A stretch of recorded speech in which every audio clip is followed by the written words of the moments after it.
അങ്ങനെ വർഷങ്ങൾക്ക് ശേഷം മലയാളി താരം വേൾഡ് കപ്പിലേക്ക് കളിക്കാൻ പോവുകയാണ്. അത് മറ്റാരുമല്ല, സഞ്ജു ആണ്. സഞ്ജു ഈ വരുന്ന T20 വേൾഡ് കപ്പിൽ കളിച്ചേക്കും.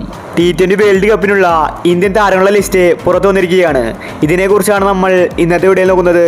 ഇതുപോലത്തെ IPL ന്യൂസിന് വേണ്ടി ഈ ചാനൽ മറക്കാതെ സബ്സ്ക്രൈബ് ചെയ്യൂ. ഈ മാസം അവസാനം, അതായത് മെയ് 1-ന് എല്ലാ രാജ്യങ്ങളും സ്ക്വാഡ് പ്രഖ്യാപിക്കണം. IPL പ്രകടനം നോക്കിയായിരിക്കും T20 വേൾഡ് കപ്പിൽ താരങ്ങളെ എടുക്കുന്നത്. നിലവിൽ BCCIക്ക് കീപ്പർമാരെ എടുക്കുന്നതിലാണ് സംശയം. 2 കീപ്പർമാരായിരിക്കും സ്ക്വാഡിലുണ്ടായിരിക്കുന്നത്, ഒരു മെയിൻ കീപ്പറും ബാക്കപ്പ് കീപ്പറും. നിലവിൽ BCCIയുടെ ലിസ്റ്റിലുള്ളത് ഋഷഭ് പന്ത്, ഇഷാൻ കിഷൻ, സഞ്ജു സാംസൺ, ജിതേഷ് ശർമ്മ, KL രാഹുൽ. ഇതിലെ KL രാഹുലിനെ ഒരിക്കലും എടുക്കില്ല. താരം ഇപ്പോൾ ടെസ്റ്റ് പോലെയാണ് T20 കളിക്കുന്നത്.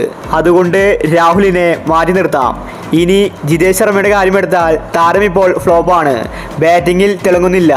അതുകൊണ്ട് ജിതേഷ് ശർമ്മയെയും പരിഗണിച്ചേക്കില്ല. താരത്തിന് ഇന്ത്യൻ ടീമിൽ കളിച്ച പരിചയം കുറവാണ്. ഇനി 3 ഓപ്ഷനാണുള്ളത്: ഇഷാൻ, സഞ്ജു, ഋഷഭ് പന്ത്. ഇതിലെ ഋഷഭ് പന്തിന് ഇഞ്ചുറിയാണ്. താരത്തിന് വേൾഡ് കപ്പിൽ കളിക്കാനുള്ള ഫിറ്റ്നസ് ഇല്ലെന്നാണ് റിപ്പോർട്ട്. ഇനി ബാക്കിയുള്ളത് ഇഷാനും സഞ്ജുവുമാണ്. ഇതിലെ സഞ്ജുവാണ് മികച്ച കളിക്കാരൻ. സഞ്ജു ബാറ്റിങ്ങിൽ ഇപ്പോൾ മികച്ച പ്രകടനമാണ് പുറത്തെടുക്കുന്നത്. അതുകൊണ്ട് സഞ്ജു മെയിൻ കീപ്പറായിട്ടോ ബാക്കപ്പ് കീപ്പറായിട്ടോ ഉറപ്പായിട്ടും വേൾഡ് കപ്പിലുണ്ടായിരിക്കും. ഇന്ത്യയുടെ ക്യാപ്റ്റൻ രോഹിത് ശർമ്മയായിരിക്കും. പാണ്ഡ്യയും ടീമിലുണ്ടായിരിക്കും. 4 നമ്പറിൽ സൂര്യ കളിക്കും. കോഹ്ലിയുടെ കാര്യമാണിപ്പോൾ സംശയം. കോഹ്ലി വേഗത്തിൽ റൺസ് എടുക്കുന്നില്ലെന്നതാണ് പരാതി. അതുകൊണ്ട് ചിലപ്പോൾ കോഹ്ലിയെ ഒഴിവാക്കാനുള്ള സാധ്യതയുണ്ട്.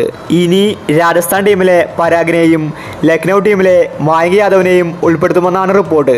ഓപ്പണിങ്ങിൽ രോഹിത് ശർമ്മയും ഗില്ലുമായിരിക്കും കളിക്കാനുണ്ടാവുന്നത്. ഋതുരാജ് ടീമിലുണ്ടായിരിക്കും.